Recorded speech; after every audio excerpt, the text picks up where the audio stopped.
ಧೂಳು ಹಿಡಿದ ಸೋಲಾರ್ ಪೆನಾಲ್. ಸೂರ್ಯನ ಕಿರಣ ಬೀಳದಂತೆ ಶೀಟ್ ಮಾಡು ಹಾಕಿದ್ಯಾರು? ಲಕ್ಷಾಂತರ ರೂಪಾಯಿ ಸರ್ಕಾರದ ಹಣ ಗುಳುಂ ಸ್ವಾಹ.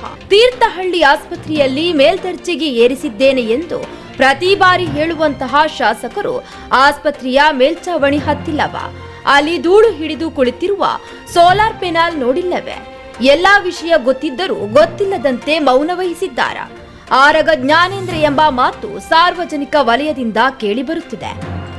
ಕಳೆದ 2 ವರ್ಷಗಳ ಹಿಂದೆ ಸರ್ಕಾರ ಅಂದಾಜು 10 ಲಕ್ಷ ರೂಪಾಯಿ ವೆಚ್ಚದಲ್ಲಿ ಸೋಲಾರ್ ವ್ಯವಸ್ಥೆಯನ್ನ ಮಾಡಿದ್ದು ಇಲ್ಲಿಯವರೆಗೂ ಅದು ಉಪಯೋಗಿಸಿದಂತೆ ಕಾಣಿಸುತ್ತಿಲ್ಲ.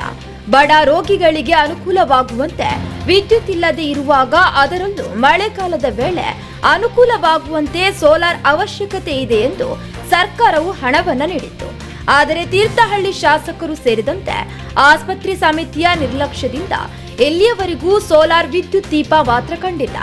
ಈ ರೀತಿ ಮೂಲೆ ಗುಂಪಾಗಿರುವ ಸೋಲಾರ್ ಪೆನಾಲ್ ಹಾಳಾಗಲು ಇದರ ಹಿಂದೆ ಯಾರ ಕೈವಾಡ ಇದೆ ಎಂಬುದಾಗಿ ಜಿಲ್ಲಾಧಿಕಾರಿಗಳು ತನಿಖೆಯನ್ನ ನಡೆಸಬೇಕಿದೆ. ಸೋಲಾರ್ ಪೆನಾಲ್ ಮೇಲ್ಭಾಗ ಶೀಟ್ ಮಾಡಲಾಗಿದೆ. ಶೀಟ್ ಮಾಡಿ ಹಾಕಲು ಮತ್ತೆ ಲಕ್ಷಾಂತರ ರೂಪಾಯಿ ವ್ಯತ್ಯಯ ಮಾಡಲಾಗಿದೆ. ಸುಮ್ಮನೆ ಹಣ ಖರ್ಚು ಮಾಡುವ ಬದಲಾಗಿ ಆಸ್ಪತ್ರೆಯ ಒಳಗೆ ಲ್ಯಾಬೊರೇಟರಿ, ರಕ್ತ ಪರೀಕ್ಷೆ, ಸ್ಕ್ಯಾನಿಂಗ್ ಸೆಂಟರ್ ಸರಿಪಡಿಸಬಹುದಿತ್ತು.